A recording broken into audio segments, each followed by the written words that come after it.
Intéressons-nous à présent au club service dans cette édition. Les régions 31, 33 et 35 du district 403A2 du Lions Club International étaient récemment en séminaire.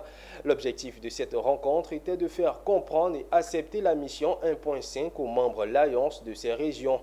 Le thème choisi est Mission 1.5, une opportunité pour nos clubs. Quelle stratégie? Le point avec Ami Koro et Tima Traoré.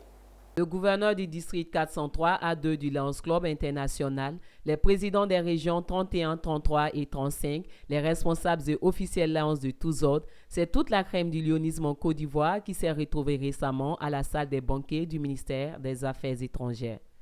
L'objectif visé à travers la tenue de ce séminaire est l'adoption et le déploiement de la mission 1.5. Sous la thématique Mission 1.5, une opportunité pour les clubs, quelle stratégie?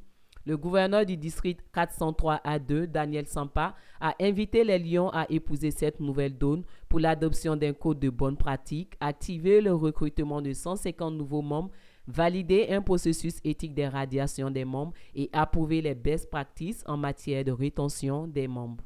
Ce matin, nous nous retrouvons pour une traditionnelle réunion annuelle des régions de Côte d'Ivoire en particulier.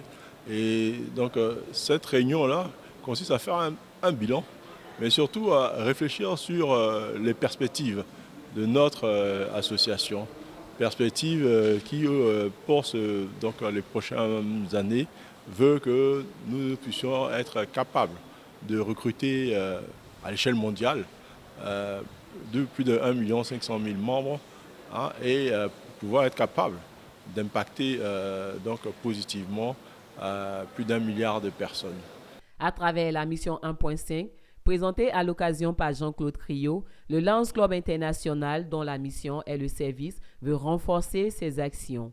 Pour atteindre ces objectifs, le recrutement de 1,5 million de nouveaux adhérents et les maintien au sein du Lions Club jusqu'à l'horizon 2025 est une nécessité pour faire face aux besoins croissants des collectivités.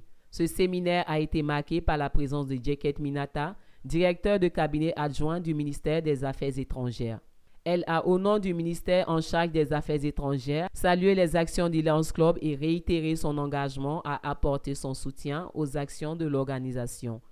Chers Lions, dans notre monde contemporain, plein d'incertitudes, marqué par des conflits et des crises multiformes, vos actions donnent de l'espoir. Se mettre au service des autres est un sacerdoce qui exige un don de soi dans le dépassement de soi. Des propositions, résolutions et recommandations ont été faites par l'Assemblée et introduites au cabinet du gouverneur Lions pour leur application.